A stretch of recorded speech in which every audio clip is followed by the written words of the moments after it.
Kita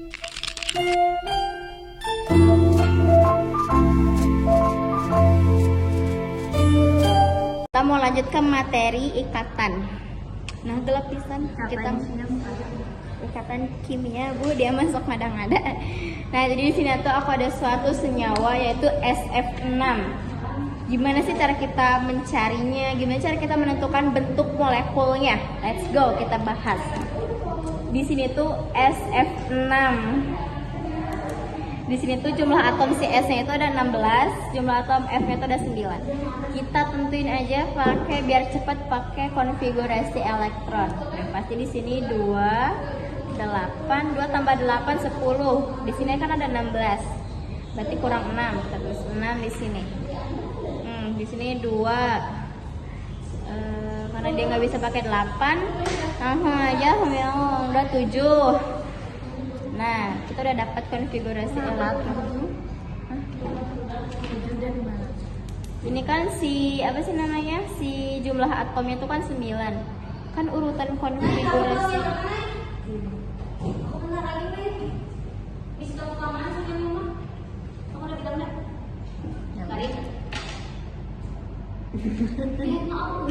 Ih, nggak apa-apa. Ih, nanya, nanya, dan itu apa? Iya. Nanti kita mau nolak ya orang. Ya udah. Sok. Oke, kita lanjut. Tadi kenapa kamu nanya? Oh, 7 itu dari 9 kurangin 2.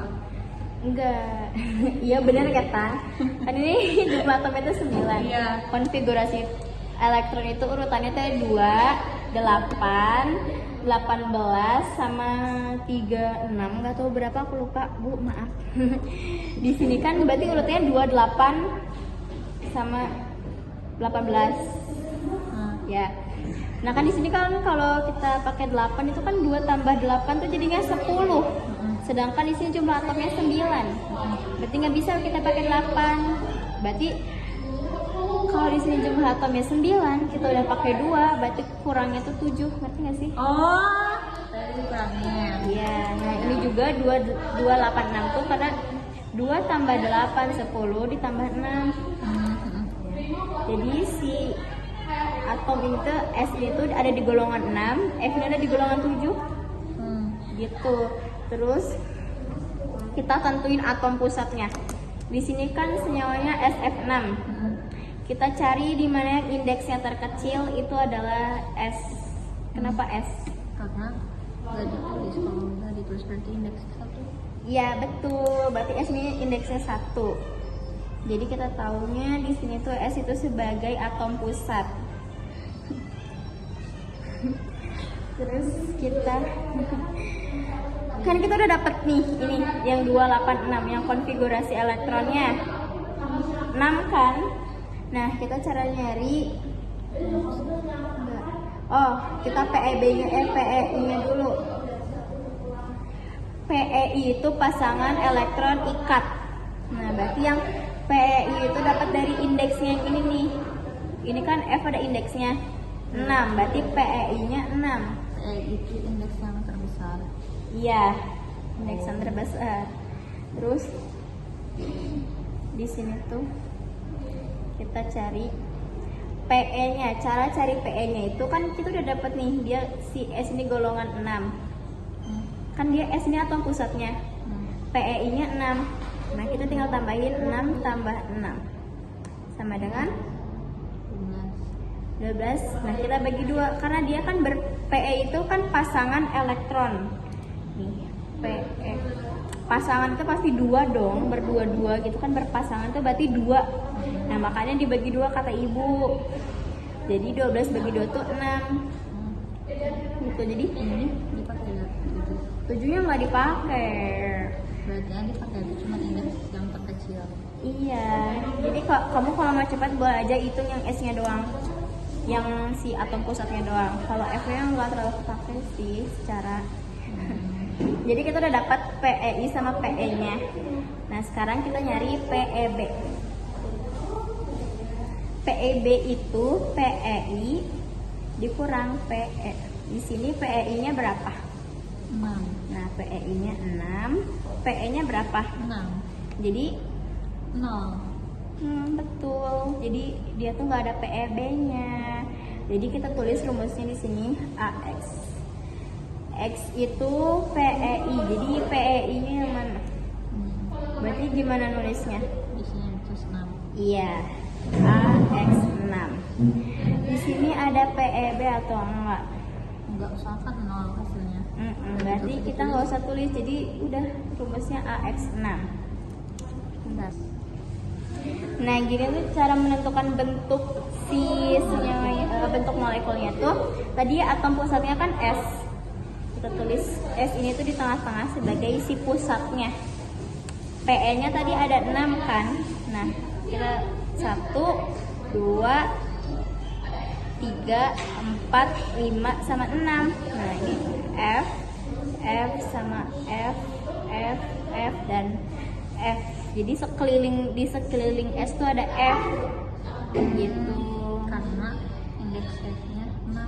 Iya, indeks F-nya 6. 6 biji. Iya, terus di sini juga nggak ada PEB, jadinya 0. Kalau ada PEB dia tinggal di lingkarin aja lah di atasnya. Dan senyawa ini tuh nonpolar karena dia nggak ada PEB. Jadi polar itu tuh mudah larut dalam air, kalau nonpolar itu tidak mudah larut dalam air. Ini Jadi kenapa? kalau polar itu ada PEB. Iya, jadi di si S-nya tuh nggak bisa kabur gitu loh, karena di sekelilingnya tuh ada F. Kalau ada PEB-nya tuh kan dia bisa kabur gitu ke kanan gitu. Jadi dia tuh jadi polar. Nah, terus sekarang kita ada gaya antar molekul. Gaya antar molekulnya. Yang pertama tuh ada gaya London. Gaya London. Gaya London itu tuh senyawa nonpolar sama nonpolar lagi.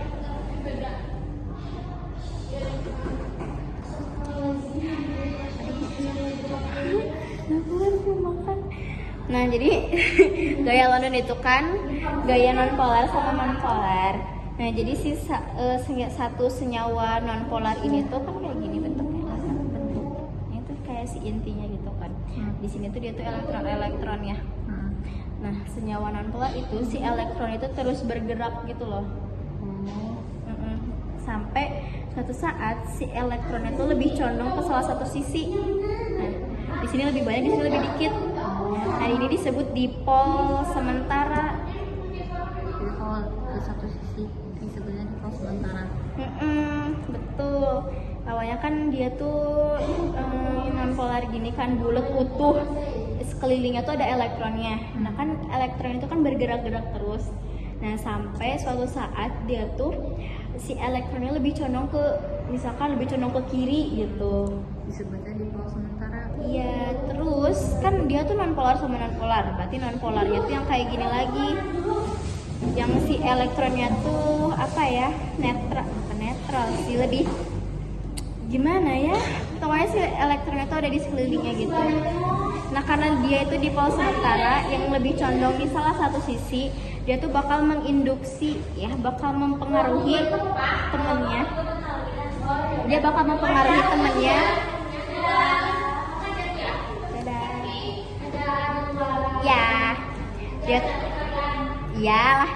Dia tuh bakal mempengaruhi temennya biar jadi dipol induksian. Nih, dia bakal lebih condong di salah satu sisi juga elektronnya. Nah, jadi pertama senyawa yang dia tuh elektronnya tuh bergerak sampai pada suatu saat dia tuh lebih condong si elektronnya di sebelah salah satu sisi, dia bakal jadi dipol sementara. Dia tuh jadi kayak ada plus sama minusnya. Nggak bisa dipikirin ya. Jadi kayak ini elektronnya tuh lebih condong di salah satu sisi. Sampai segini. Nggak apa-apa, ini materi aja ya. Lebih condong di salah satu sisi, lebih banyak di satu sisi lagi tuh lebih sedikit. Nah, dia tuh bakal menginduksi temennya yang normal kayak gini, bakal jadi dipol induksian. Oh, dari dipol sementara itu bisa menginduksi teman yang lainnya biar jadi dipol Induksian. Oh, Jadi kayak misalkan di sisi ini tuh plus, di sini min. ya. Nah, di sini juga ada plus, ini min. Oh, Oh iya ya, paham. Nah terus mereka tuh ini plus pasti bakal ke sisi yang minus ini dong. Dan ini juga bakal tarik menarik ini. Nah itu namanya gaya tarik menarik London. Gitu. Terus yang kedua tuh ada gaya dipol induksian.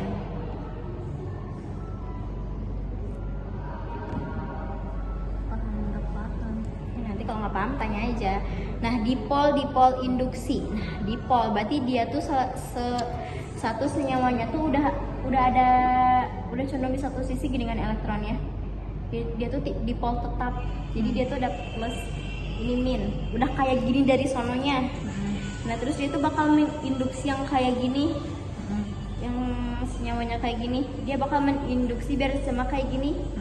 Dia bakal saling menarik gitu loh, ngerti nggak? Coba jelasin ulang kalau ngerti. Di sini tuh ada gaya London. Gaya London itu non polar sama non polar. Jadi yang awalnya apa sih ini atom ya? Atom itu Elektron. Nah, elektron kan muter-muter. Dan itu bakal tiba-tiba di satu sisi aja, jadi satu sisi yang banyak sama satu sisi yang kecil. Sebenarnya di kiri banyak, di kanannya kecil. Nah itu tuh disebutnya dipol sementara. Nah si dipol sementara itu bisa menginduksi atau mengaruhi atom yang lain biar jadi dipol juga. Nah temannya yang ke induksi ini tuh disebutnya dipol induksi Ya. Terus kan di sini tuh ada plus sama minus. Kalau plus itu yang bagian banyaknya, kalau minus itu yang bagian dikitnya. Iya. Nah si plus yang dipol sementara itu nyambungnya tuh ke minus yang dipol induksi. Terus kalau minus yang dipol sementara yang punya ke plus dipol induksi. Ya, jadi Terus, mereka saling tarik menarik. ya saling menarik. Oh ya, kalau gaya yang dipol induksi ini tuh gaya antara polar sama non polar ya. Hap, gimana yang gaya dipol induksi teh? Nggak paham, jelasin ulang. Nah, kan ini dipol tuh udah polar lah ya anggapnya. Kalau yang dipol induksi itu dia tuh non polar. Nah, jadi kan dia kalau polar tuh bentuknya kayak gini ya, ada plus sama minusnya gitu. Dia tuh udah Dari si elektron itu udah condong di salah satu sisi. Itu namanya dipol tetap. Nah, si dipol tetap ini juga bakal mempengaruhi yang non polar. Jadi yang kayak gini tuh bakal mempengaruhi. iya kayak gini. Oh sama aja. Iya sama aja. Jadi si dipol yang udah tetap ini bakal mempengaruhi si atom yang lain biar jadi kayak gini, biar ada plus minusnya juga, biar jadi dipol juga. Baru mereka bisa saling tarik menarik. Ngerti? Terus yang ketiga tuh ada dipol. Nah kalau dipol dia tuh udah kayak gini bentuknya. Dipol itu polar sama polar. Jadi senyawa polar sama senyawa polar. Nah kan dia bentuknya udah kayak gini, ya udah mereka tinggal saling tarik menarik aja. Gitu. Itu yang kedua, yang keempat itu ada gaya hidrogen. Jadi gaya hidrogen itu pokoknya si senyawa hidrogen itu harus bereaksi atau harus tarik menariknya itu sama N. Kalau nggak sama N harus sama O atau F. Senyawa. Jadi si H ini tuh pokoknya tuh harus bereaksi sama senyawa N, O sama F. Misalkan H2O itu tuh gaya hidrogen gitu. Pokoknya nggak boleh sama senyawa yang lain, pokoknya harus sama NOF ini doang. NH3 itu juga hidrogen. Iya betul. Oh, jadi intinya tuh gimana sih? Gaya London itu non polar sama non polar. Catatan bukunya. Aku bisa bentar deh. Yang awal tuh ada gaya London, non polar sama non polar. Yang awalnya atom biasa berubah ke dipol sementara, terus mengarah ke temannya yang lain jadi dipol induksi. Terus yang kedua tuh ada gaya Dipol induksi. Yang kedua ada gaya dipol induksi. Nah kalau dipol induksi itu yang satunya udah jadi dipol atau apa sih ini dipol sementara. Dipol tetap dia tuh kan default tetap dari awal, default tetap. Oh, jadi default tetap mengaruhi teman yang lahir dia jadi default Induksi. oh iya. Terus yang ketiga ada default dua-duanya udah jadi default tetap, jadi tinggal saling tarik menarik. Ya, Terus yang kayak hidrogen. keempat ada dari hidrogen itu harus ini H ini nanti Bereaksi lah. H-nya bereaksi sama NOF, jadi cuma harus NOF aja. Iya. Kayak misalnya contohnya H2O NH3 kayak gitu. Iya, Udah. bisa. Udah, sekian materi kita udah selesai. Makasih Ibu. Ibu Beneran ngerti? kasih saus lagi. Nah,